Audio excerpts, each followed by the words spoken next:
Shalom and welcome back to the Rashi Nosh. I'm Pastor Matt. And I'm Kara. This week our Torah portion is Toldot, which means generations. And what's interesting about this Torah portion is there's a couple of different narratives that are happening. One of them is, of course, the one with Jacob and Esau when they're a bit older, and the incident of the selling of the birthright for the stew and all that has to do with. There's also, in this particular commentary that we have been going through, the JPS Torah discussion Rashi commentary, one of them is about Rebekah. When Isaac took Rebekah for his wife, she was presented with many gifts. It was kind of a rags to riches story.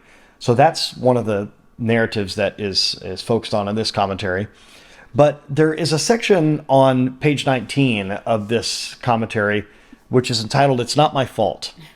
Now, I'm not saying that we should make excuses, but there really is a difference to how children grow up, even if they come from the same household. Sometimes children can be vastly different in a family, in their personality, in their giftedness, in their temperament. And we certainly see this with Jacob and Esau. Even in the womb, it says that they were kind of battling against one another. So I'll just read this discussion, and then we're going to look at two discussion questions in this commentary, and we'll see where it takes us. So it says here, "The next time you hear a child who has done something wrong proclaim his or her innocence by asserting, 'It's not my fault,' consider that the child may be right." Now, a verse describing Rebekah's pregnancy with the twins Jacob and Esau implies that a person's nature may be largely determined at birth. "And the Lord answered her, 'Two nations are in your womb, two separate peoples shall issue from your body. One people shall be mightier than the other, and the older shall serve the younger.'" This is from Genesis chapter 25, verse 23. Rashi explains that the distress Rebekah experienced during her pregnancy resulted from a clash between two babies that were already on diametrically opposed paths. Now, when it says two nations shall issue from your body, from the womb, Rashi says, they are separated. This one Esau to his wickedness, and this one Jacob to his wholesomeness. This is Rashi's comment on this verse, Genesis 25:23. Now, of course, in science and psychology, we're only just scratching the surface with nature and nurture and those types of things. So it continues on here. "While researchers are only beginning to understand why children from the same background can be so different, there is consensus that significant behavioral differences exist from birth. Given this fact, there would seem to be a gross injustice in applying the same expectations and standards to all children. Certainly, children may, for reasons beyond their control, find it difficult to do things that come easily to others. On the other hand, refusing to hold a child accountable for his or her conduct is not only unfair, but it also exhibits a lack of concern for the child. An alternative approach is to assess the demonstrated abilities of a child and set one's expectations and standards for that child accordingly." I think that's very wise. This is consistent with the biblical directive, "Train a child in the way he ought to go, and he will not swerve from it even in his old age." This is from Proverbs 22:6, and literally in the way he ought to go. This comes from the Hebrew word derech, which literally means like a path, like a street, the way that they're going. So here we come to a couple of discussion questions after hearing this assessment in the Rashi commentary. It is asking us to describe any behavioral or personality differences between you and your siblings, and how do you explain these differences? Now, for me, personally, I'll address this particular question. I have two brothers. I'm the oldest. I have a brother David and a brother Josh, and each of us are a little bit different. We all have some personality similarities, but each of us are our own individuals as far as our personality. We're our own individual selves. And one thing that I think is very interesting that is different with them than it is with me, and I don't know, and this has to do, I think, with ability and giftedness more so than behavior.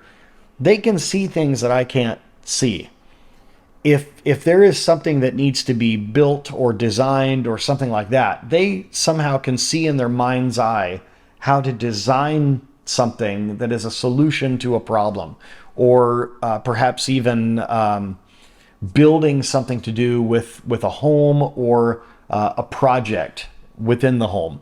In fact, both of them at one point or another worked for a company that made roofing trusses, and they had to really use their minds for this type of visualization that they have to solve difficult problems when a specialized roof had to be designed to fit a building. And there were certain times they didn't design these particular roof trusses, but I remember as a teenager, some very talented people designing roof trusses for our church buildings. We had 3 separate buildings that we wanted to put all under one roof.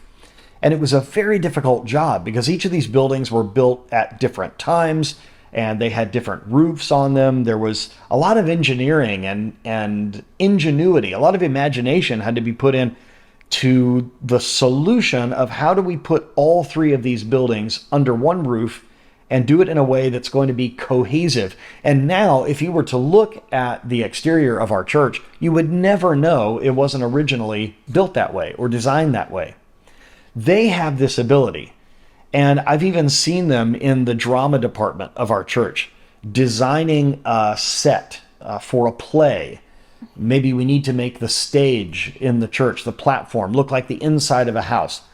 I just don't know how to do that. And I can't really visualize how to do it.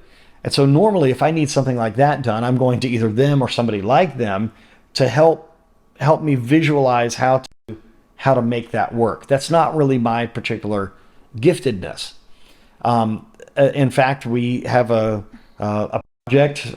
We are actually living in a home now that is owned by our church, and it's the home that I grew up in. And there's a basketball goal out in our driveway that needs a new backboard. It needs to be repaired. That's not something that I know how to do. And so I'll be asking probably one of my brothers or someone else to help me design something that will retrofit to that pole that's in our yard that a basketball goal will go on.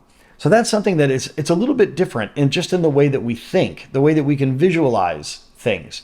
Now, in the same way, the way that I visualize things happens more in an artistic way, where I'm able to visualize in my mind how a song should be structured, for instance, or how a piece of music should be arranged, where perhaps they're not as gifted in that area to do that. Now, what's interesting is we have the same parents, we have the same father and the same mother between us, but it seems like all of the giftedness or personality traits or talents that we have come from the set of abilities that both parents have. And I think we favor one or the other. My father is very much like that. He can visualize something and can build something and has the confidence to say, even if I've never done this before, I can see in my mind how it needs to be done, and he will set about to do it.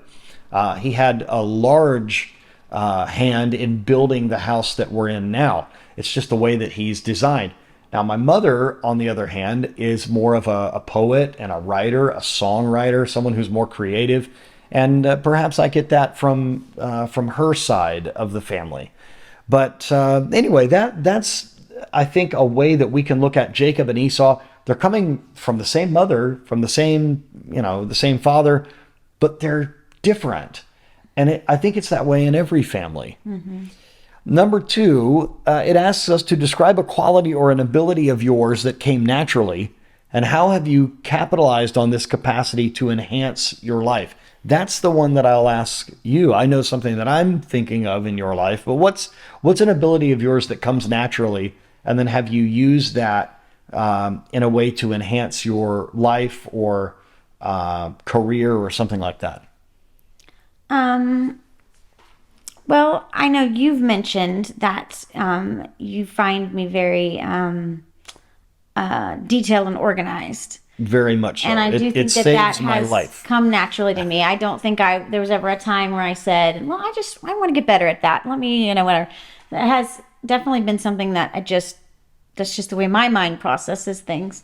And so, yeah, so I've had that my entire life, from when I was younger. And definitely now, I definitely think I use that, ability to help, stay organized and detailed when it comes to ministry items, things that we're, trying to get done, all the different events and things we do at the church, trying to think through all the small things that we've got to accomplish, keeping this house running, a household, keeping everything going, bills and groceries and just all the duties that need to get done around the house, and keeping all that organized. And then, yeah, even at my job, whether it's cleaning, going into a home and being able to stay organized and get everything done, and to see, problems and be able to solve them quickly, and those kind of things. I feel like I've definitely been able to use that throughout all the different areas of my life and make it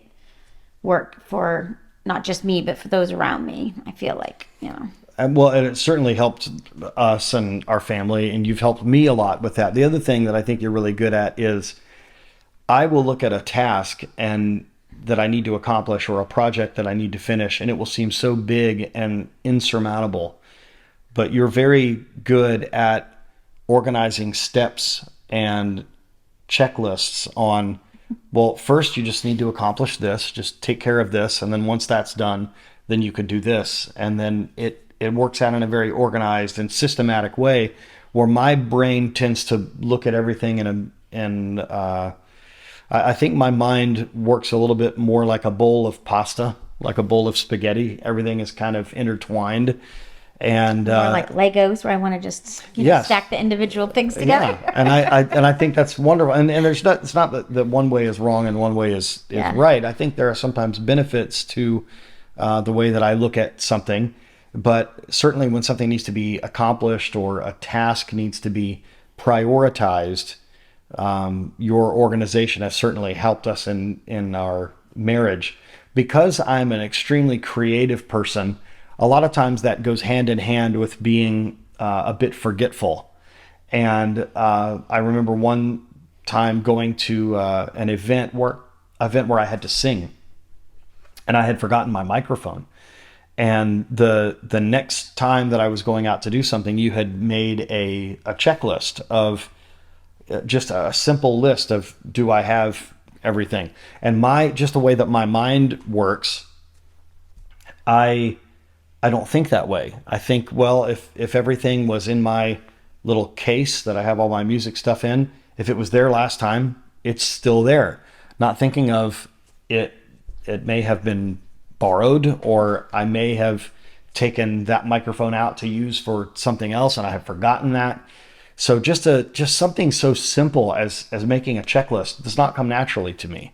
So it's extremely helpful to have that type of organization. It's really interesting, the way that different people, even if you come from the same family, different people just have different ways that they excel and different ways that they shine. I think everybody shines in a different way. Everyone's abilities and talents shine in different ways, and I think it's part of the beauty of being in families. The way that God puts families together and couples together, the way that we can. Yeah, because you're really good at big picture, coming up with ideas and big things, and I can come in and be like, all right, now how do we get that accomplished? And I don't know how we get that accomplished. I just know I think this is a great idea, and I think it would be great if this could happen. And then you say, okay, how do we do it? And Make some steps. We make some steps. We make a list. So maybe this is some good advice to us, not only as people in families, people in relationships, at your job, in ministry, how every personality is different. And everyone is going to approach a problem with a different set of solutions, and everyone is going to see a different path to get to the solution. And I think also for us as parents and grandparents, as we see those differences in children, we can't sort of apply the way that this one did it to this other one, or the expectations that we have, or the particular path, or the particular speed at which this one learned this skill, or this one, or something came naturally to this one that didn't to the other. It's something that I think is, as it mentioned here, I love how it put it. Not only is it unfair to the child, but it is, it makes it difficult for people to have an expectation that's unrealistic put on them, because then you're sort of setting them up for failure without meaning to. So maybe it's a good example to us. Yeah, and I think it's also good to think of that. I mean, obviously this is in context with Jacob and Esau, but it's also in conflict, you know what I mean? And so I think sometimes it's good too to remember that in ministry, when you have such a mix of people, not only do you have so much diversity, even when you have the same mother and father, imagine how much diversity you have when everybody's got different everything, and they've all been raised a different way, nature, nurture, whatever. Right. Everybody's got their own story and their own situation, their own place that they're at in life. And so sometimes we come in and we expect everyone to just be able to do every single thing the exact same way. And we sometimes have to really think like, okay, like they said, doesn't mean that you don't discipline a child if they're doing something wrong, but you just have to take it into consideration, each individual person. And sometimes in ministry, we have expectations and we don't think through like, okay, well, this person, they are not there. They are only here. So we can't expect them to be here, but we're going to push them along and keep them accountable so that they can get here. But we can't just assume that they can jump to that level without, you know, some help or just a different route maybe. It's unfair for us to do that. Yeah. And that's a very good point. And especially if you're in a church like ours, you have not only different ages of people, but we live in an area in our country where almost nobody that lives here is from here. People sort of end up in Florida where we live. And so we're also dealing with a bunch of different cultures, even different cultures inside our own country. For those of you that don't live in the United States, we have such a big country that it's like the countries of Europe. It's like going from one state to another state. We're still in the United States of America, but it's a whole different culture. It's a whole different way of doing things and a way of looking at life. So very good point. Very well said. So those of you that are in leadership, and not even just at a ministry, not just at a church or a synagogue or a congregation, at your work, look at all the different personalities and, you know, all the different diversity that you have at your job. And inside our families as well. Absolutely. So this week, at least for us in the United States, this is Thanksgiving week. This is a holiday that we have set aside to thank God for the blessings that he has given us. And so when we talk about families and things for us in our culture, this is when we get a whole extended family together. And this house, which is very quiet right now, will have over 20 people in it in just a few days. And so there will be a lot of different things going on. And we will recognize that all those differences and those things. So from our family to yours, if you are in the United States, we wish you a happy Thanksgiving. And even if you're not in the United States, maybe you want to take a lead from us and to just set aside a specific time throughout the year to thank the Lord for the many blessings that he has given you, and to remember when you're dealing with different types of people to make sure that we're being fair with them, that we're giving them the benefit of the doubt, and that we're allowing them to grow. Thank you so very much for joining us, as you do every week. And we thank you for all of your wonderful comments and thank you for all of your encouragement. And coming up in February, we will be traveling to Australia and Korea. So if you are in those areas of the world, we are looking very much forward to meeting you, as we have not been to either of those places. So thank you so much for tuning in. And wherever you are in the world, we wish you God's richest blessings. Shalom.